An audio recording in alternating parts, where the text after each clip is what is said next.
what's going on, everybody? This is Owen here. I wanted to hop on the pod real quick and talk about this weekend of basketball that the Kokomo BobKats just got done playing.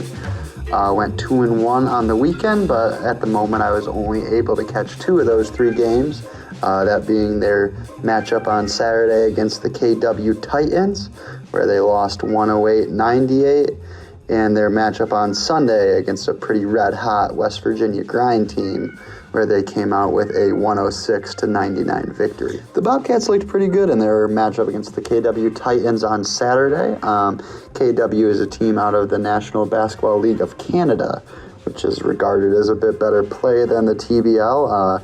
NBLC teams are currently 27-3 against TBL squads this year, to paint a bit of that picture. But the Bobcats held their own in this one, you know. They were leading after the first quarter in a neck-and-neck game, and they even still had that lead at halftime by a score of 52-44.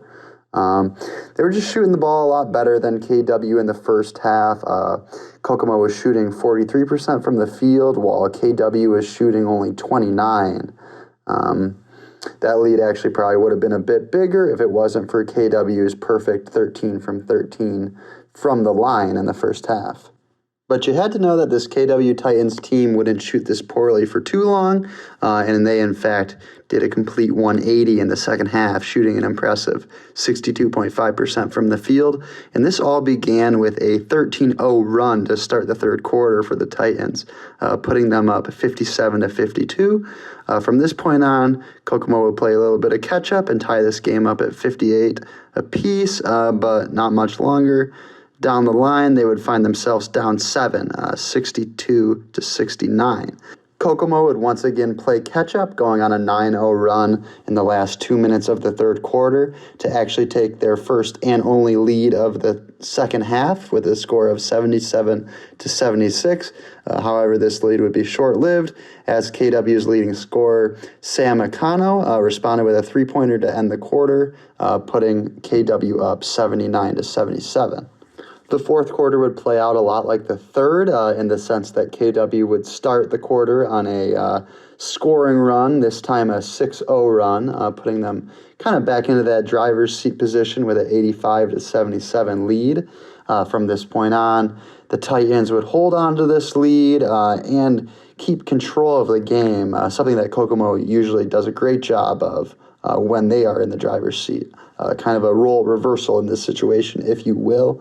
Kokomo, they had a few chances, you know. They got the game within 4 with just under 3 minutes remaining. But the Titans, they stuck to their script. They really did, and they kept their eyes on the finish line. Sam Akano, who hit the big three-pointer to end the third quarter, had another one here in the fourth that basically put this game away and gave the KW Titans their first double-digit lead of the game, which ultimately ended up winning by 10 with a score of 108-98. Keys to the Titans' victory in this one included shooting 62.5% from the field in the second half, something that I had already mentioned, as well as having 9 more assists than Kokomo, and the fact that they had 4 players score 15-plus points. Really a well-rounded performance by this team, especially when you compare it to Kokomo that just had 2 players scoring over 15. And the three-point shot definitely was a factor in this one as well, as KW Titans shot just over 10% better than Kokomo from the three-point line. Things that Kokomo might need to do to get back on track here is focus on free throws, you know, capitalizing on those free throws. They did miss 11 free throws in this game. Not ideal. Get that 3-ball going again. Past 2 games, that Newfoundland game, I did say I hadn't watched that, but I did say see that they had a very low amount of threes in that game, similar to this one. And some of these main guys need to have a little bit more production. They're going to want to get wins on a nightly basis like they've been doing throughout the first half of the season. Guys included in that, you could say Larry Plummer, Tremont Moore, Martrelli, and Gibson. All 3 great players, do tons for this team.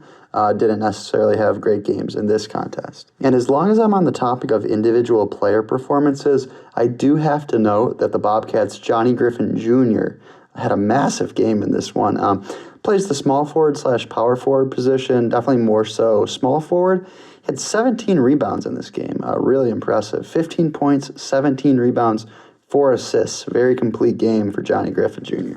And that's all I have to say about this KW Titans versus Kokomo Bobcats game, so we can move on to Sunday afternoon's matchup between the Kokomo Bobcats and the West Virginia Grind.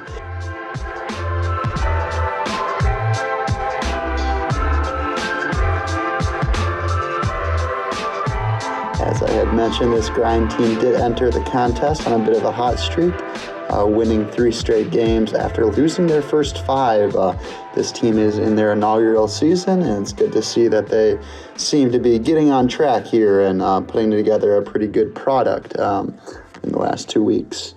Kokomo knew they'd have to be ready for a fight against this West Virginia Grind squad, although this was their 3rd game in the last 4 days, so they did need to rest a few folks. They ended up actually going with their entire second-string unit out as starters, not starting their traditional starting 5. Those guys still did get some minutes, but it wouldn't be until later in the contest. But this provided a great opportunity for guys like Karel Green, who had his first double-double of the season. Green was a mid-season addition, and it's good to see him start to play well here, as well as Tajara Henderson. He was a Bobcat last year and had a pretty good season, but he did suffer an injury at the beginning of the year this season. So it was good to see him kind of finding his footing out there and beginning to take on some more minutes as he's gotten healthy here in the last few weeks. Green had 15 points, 11 rebounds, 2 assists, and Henderson had 24 points, 9 rebounds, and 2 assists. Kokomo would eventually come out with the 106-99 victory, but this game would be close for a majority of the contest, I would say. Kokomo did go on a 13-0 run in the first quarter to create separation for the first time late in the first, thanks to 9 points by Bradley Lewis, 3 for 3 on 3-pointers in that span of time. Very impressive.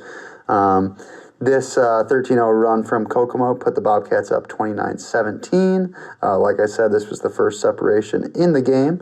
From this point on, Kokomo would hold on to their lead, kind of fluctuating between, I'd say, 10 to 6 points. It wouldn't be until the last 2 minutes of the second quarter when Kokomo found themselves up 54-44 that the Grind would actually go on a 6-0 run, their largest of the half, to get this game within 4 points, 54-50 at halftime. Kokomo would have a small run in the third quarter, a 7-1 run to be exact, fueled by Tajara Henderson, who scored all 7 of Kokomo's points on that run.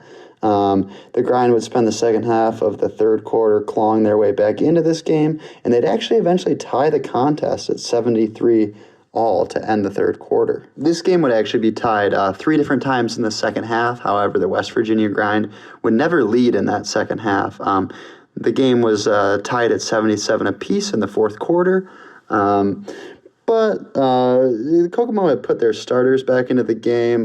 Derek Hawthorne, to be precise, even though this was kind of pegged as a rest day for him, the last thing Kokomo wanted to do was lose this game, and he is healthy, so they put him in just to give him kind of that extra push, and he did just that. Went into the game, it was all tied up at 77, and then Kokomo went on a 12-3 run, thanks to 8 points from Hawthorne. And basically that puts them back in the driver's seat, allows them to retake control of this game. The Grind would try to claw their way back into this game one more time. They get it within 3, actually. It'd be 95-92, but they just weren't able to take that lead, and they weren't able to turn that corner and make that next shot to get real close with these Bobcats. Bobcats hold on to the lead for the entirety of the second half and take this one 106-99. It was interesting to see the starters not get as many minutes. There's pros and cons with that. You see, like I had said, Green and Henderson have these big games. You get your guys well rested. You see guys who don't usually play big minutes, how they handle themselves out there. Bradley Lewis's minutes have been down the past couple of games, and he had a good game on Sunday, which was nice to see as well. And Johnny Griffin Jr., man, he really attacked the glass again in this game. 12 rebounds for him in this contest. So heavy rebounding weekend for Griffin Jr. And I think this game definitely showed what has made West Virginia so successful these last couple of games. They looked like a new team out there, you know. Christian Johnson with 22 points and 10 rebounds, and Jaron Hilson with 22 points and 6 assists. Both very impressive performances, and this is a well-rounded team that's beginning to find their rhythm and their groove. I think they have probably a pretty good chance, I'd personally say, to get one of those third or fourth playoff spots in the Upper Midwest Division, as long as they keep up this kind of good play that they've had going here for the last 2 weeks. And I'll be rooting for them. I will. Inaugural season, and they did start so poorly, 0-5. It is good to see them turning things around. And they gave Kokomo a good fight in this one. It was an exciting game. It was good to watch. And on that note, I think that's about all I have for all of you out there today. For maybe the few who did stick around for this whole rambling performance, thank you. Definitely do appreciate it. Can't say it enough. Yes, so here I am, Owen, signing off from the TVL News Desk.